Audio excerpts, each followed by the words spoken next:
Welcome to Los Luceros Historic Site. We are a 148-acre working historic farm and ranch that is administered by the state of New Mexico. The staff here, including myself, works to preserve and share the history of New Mexico through the lens of Los Luceros. The property has had dozens of owners over the course of the last 300 years, and thousands of people have collectively worked this land during that time. For my story this evening, I am going to highlight one particular person who had a very deep impact on Los Luceros in the 20th century, and her name was Maria Chabot. In the early summer of 1940, Maria Chabot was looking for a new start. She had left Mexico City bereft after a rather devastating breakup with artist Dorothy Stewart. She knew she liked New Mexico from previous explorations of Santa Fe and jumped at this chance to write a report for the New Mexico state government on conditions in various tribal lands. She had mentioned this assignment to a friend and distant cousin, Mary Cabot Wheelwright.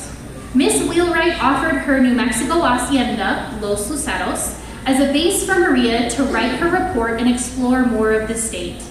Maria gladly accepted and moved into one of the guest rooms in the hacienda. She found a beautiful landscape waiting for someone to explore. Open agricultural fields, towering cottonwoods, and the rushing of the Rio Grande have greeted visitors to this land for hundreds of years. Miss Wheelwright had left most of the land fallow, but vast fields and running acequias inspired a love of agriculture San Antonio-born Maria was not expecting. Overnight, it seems, Maria changed her life goal from being a world explorer and a writer to a farmer. By the end of the year, Maria had asked Miss Wheelwright if she could be the farm and ranch manager of Los Luceros, and for the next 20 years, Maria would dedicate her time, energy, and passion to making the site a working farm once again. Her love for this area and the site is described in great detail in her own words through hundreds of letters sent throughout her life. The most detailed letters were sent to noted artist Georgia O'Keeffe. They met here at Los Luceros in the dining room in 1941 at one of Miss Wheelwright's famous dinner parties. This meeting would begin a nearly 10-year-long romantic friendship, and during this time, Georgia O'Keeffe was in the process of setting up Ghost Ranch. Maria Chabot played a huge role in overseeing the work done near Abiquiu. In her own words, here is what Maria thought of some of her time in northern New Mexico. And I am going to read a letter now that Maria Chabot sent to Georgia O'Keeffe in 1944. And this comes from the correspondence book, which is a collection of over 700 letters that Maria Chabot sent throughout her life and her time here at Los Luceros. So it is dated Friday, October 13th, 1944, and it begins, Georgia. I am sitting up in one of Mary's beds, midnight, listening to the crickets, smelling the old growth of summer. Time has not had meaning today. A whole life seems to have passed since you left this morning. You, looking so little, so tender, so strong, going off to the big city, so quickly gone. A long time ago that, and you're buried inside of me, where you'll always be. Tonight I arrived at dinner time, and after dinner, Mary settled me down to the talk she had promised. She said promptly that she made out her will, leaving all of Los Luceros to me. I was kind of weak in the stomach listening to her, the luck of it. And then she was crying, saying she hoped I wouldn't mind. She didn't want Los Luceros to be a millstone around my neck, that I could sell it for at least $60,000, or rent it or do anything I wished, only that I must be free with it. I was overwhelmed by the tears. She apparently had discussed it with Arthur and the lawyer J.O. Seth, who had suggested to her that I might try farming it now, getting the soil in shape. She is quite willing for me to make it pay. I told her that I would try to start putting it into alfalfa next summer.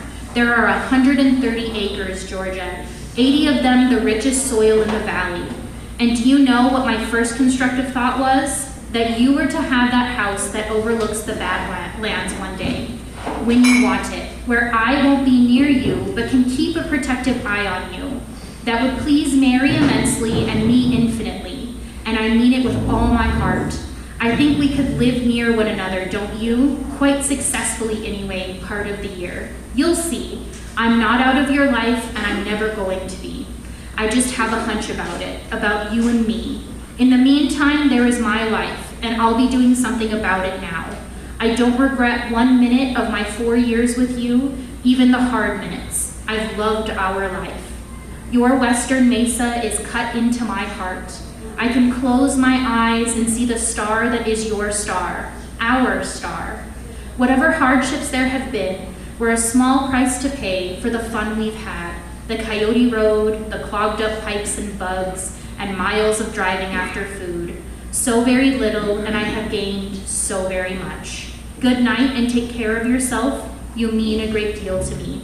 M. This letter is a small snapshot of the long and busy life of Maria Chabot. Maria lived the rest of her life here in New Mexico. She made trips back to her hometown of San Antonio on a yearly basis to visit her mother, but most of her life accomplishments and time was spent in New Mexico. Throughout her life, Maria accomplished many noteworthy events.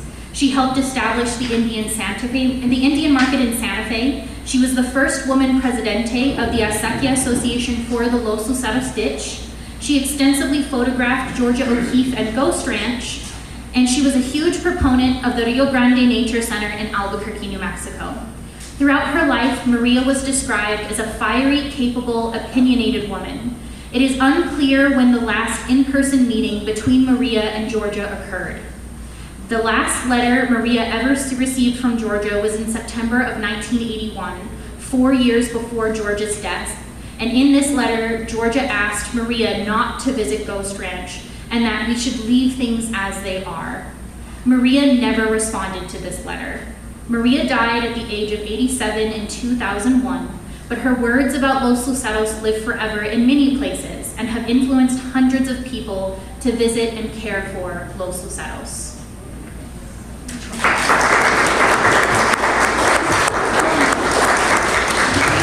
And then I did include, we have 2 photos to show you, one of Maria Chabot and one of Georgia O'Keeffe. So this is Maria Chabot in her Oaxaca blouse that she got in Mexico while she was living with Dorothy Stewart. And then the other photo is of Georgia O'Keeffe. And this is a picture of her taken at the Pink House, is what it was called. And I'm not sure where that is, but both of those photos can be found in the Palace of the Governor's Archive, which is a digital online archive administered by the state of New Mexico. But I will pass this on to our next storyteller. Should I read? Okay. Our next storyteller is Catherine. Catherine Aguilar was born in Albuquerque.